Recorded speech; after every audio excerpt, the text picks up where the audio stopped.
Halo semuanya, perkenalkan nama saya Olivia Francisca, NIM saya 341877.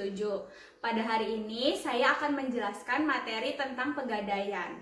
Nah, pegadaian itu salah satu materi dari mata kuliah saya, yaitu bank dan lembaga keuangan lainnya. Selamat menyaksikan, semoga bermanfaat ya. Sekarang kita mulai penjelasan tentang pegadaian. Seperti yang biasa kita lihat, di jalan-jalan pasti banyak tulisan gadai atau pegadaian. Nah, jadi pengertian pegadaian yang sebenarnya adalah sebuah BUMN sektor keuangan Indonesia yang bergerak pada 3 lini perusahaan. Nah, apa aja 3 lini tersebut? Yaitu pembiayaan, emas, dan aneka jasa. Sedangkan kata gadai sendiri artinya hak yang diperoleh seseorang yang punya piutang atas suatu barang bergerak. Nah, seperti contohnya itu, kita ini lagi membutuhkan dana, tapi kita hanya punya aset yang bisa kita gadaikan.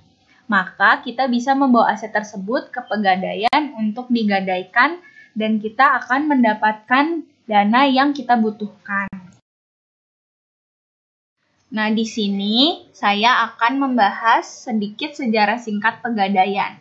Jadi, zaman pemerintah Belanda atau zaman VOC, mereka mendirikan Bank van Lening, yang biasa dikenal sebagai lembaga keuangan yang memberikan kredit dengan sistem gadai. Tetapi pada saat pemerintahan Inggris datang, Bank van Lening tersebut dibubarkan karena katanya dianggap hanya menguntungkan pihak Belanda.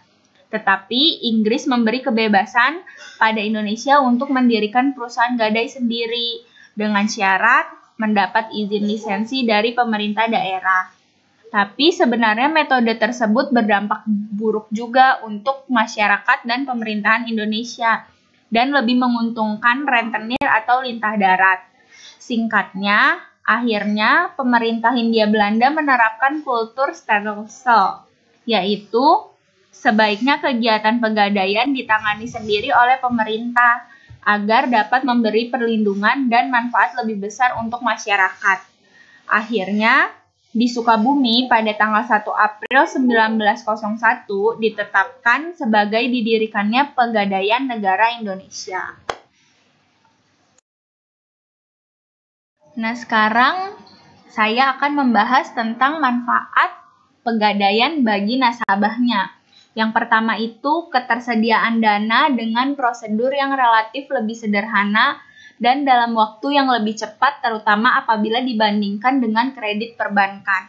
Jadi kalau misalnya kita pakai kredit di pegadaian, itu prosesnya jauh lebih singkat daripada kita pakai kredit dari perbankan.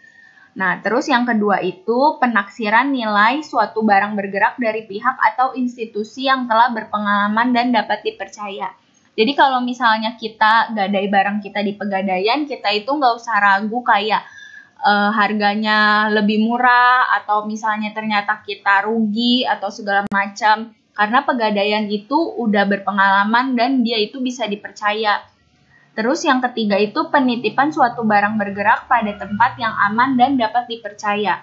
Jadi selama kita menggadaikan aset kita, pastinya aset kita dititip di tempat pegadaian dong. Nah, sedangkan kalau kita titip di pegadaian itu pasti tempatnya itu udah aman karena dia itu udah resmi dari pemerintah. Nah, selanjutnya itu manfaat bagi pegadaiannya sendiri. Yang pertama itu penghasilan yang bersumber dari sewa modal yang dibayarkan oleh peminjam dana. Yang kedua, penghasilan yang bersumber dari ongkos yang dibayarkan oleh nasabah yang memperoleh jasa tertentu dari perum pegadaian. Yang ketiga, pelaksanaan misi pegadaian sebagai suatu badan usaha milik negara yang bergerak dalam bidang pembiayaan berupa pemberian bantuan kepada masyarakat yang memerlukan dana dengan prosedur dan cara yang relatif sederhana. Nah, yang keempat itu berdasarkan peraturan pemerintah nomor 10 tahun 1990, laba yang diperoleh oleh pegadaian digunakan untuk yang pertama itu dana pembangunan semesta, itu alokasinya 55%. Dana cadangan umum beralokasi 20%, cadangan tujuan 5%, dan dana sosial itu alokasinya 20%. Jadi yang terakhir itu ada layanan yang diberikan oleh Pegadaian. Yang pertama itu layanannya adalah pembiayaan. Nah, pembiayaan itu dibagi lagi jadi 3. Yang pertama itu kredit cepat aman. Nah, kredit cepat aman ini adalah sistem hukum gadai yang diberikan kepada semua golongan nasabah, baik untuk kebutuhan konsumtif maupun kebutuhan produktif, dengan jangka waktu kredit 4 bulan dan sistem bunganya itu per 15 hari. Nah, yang kedua itu kredit angsuran fidusia. Jadi, kredit angsuran fidusia ini kredit dengan angsuran bulanan yang diberikan kepada usaha mikro kecil dan menengah atau biasa kita sebut UMKM untuk pengembangan usaha dengan sistem fidusia dengan sewa modal per bulannya itu secara flat cuma 1% aja. Yang ketiga itu angsuran sistem gadai. Nah, angsuran sistem gadai itu mirip sama kredit angsuran fidusia. Cuman perbedaannya itu sistem gadai, kredit angsuran sistem gadai itu sistem gadainya dengan jaminan emas. Jadi perbedaannya itu cuman di antara jaminannya aja. Nah, layanan yang kedua yang diberikan oleh Pegadaian adalah emas. Yang pertama itu mulia. Mulia itu kependekannya dari murabahah mulia untuk investasi abadi, yaitu pembelian logam mulia untuk investasi secara tunai ataupun kredit, dengan berat per kepingnya mulai 5 gram sampai 1 kilo. Terus yang kedua itu tabungan emas. Nah, tabungan emas itu pembelian logam mulia dengan sistem tabungan kelipatan 0,01 gram. Nah, layanan yang ketiga itu aneka jasa. Jadi, Pegadaian itu menerima pembayaran tagihan listrik, telepon, air, TV langganan, internet, pengiriman uang ke dalam atau ke luar negeri, pembayaran tiket kereta. Nah, layanan yang terakhir itu adalah bisnis lain. Nah, bisnis lain apa aja yang dipegang Pegadaian? Yang pertama itu ada properti. Salah satunya itu Hotel Pesona. Itu adalah bisnis lain yang dipegang sama Pegadaian.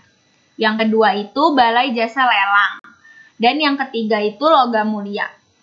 Jadi kesimpulannya, Pegadaian adalah lembaga keuangan yang berfungsi untuk memberikan kredit atas dasar hukum gadai dengan jaminan benda bergerak. Setelah itu, Pegadaian juga mempunyai prosedur yang cepat, aman, dan mudah dibandingkan lembaga keuangan lainnya. Pegadaian memberikan dana tanpa syarat apapun untuk penggunaannya. Dalam kondisi seperti ini, masyarakat berharap agar prosedur Pegadaian bisa diterapkan sama ke jasa lembaga keuangan lainnya. Sekian presentasi saya, terima kasih.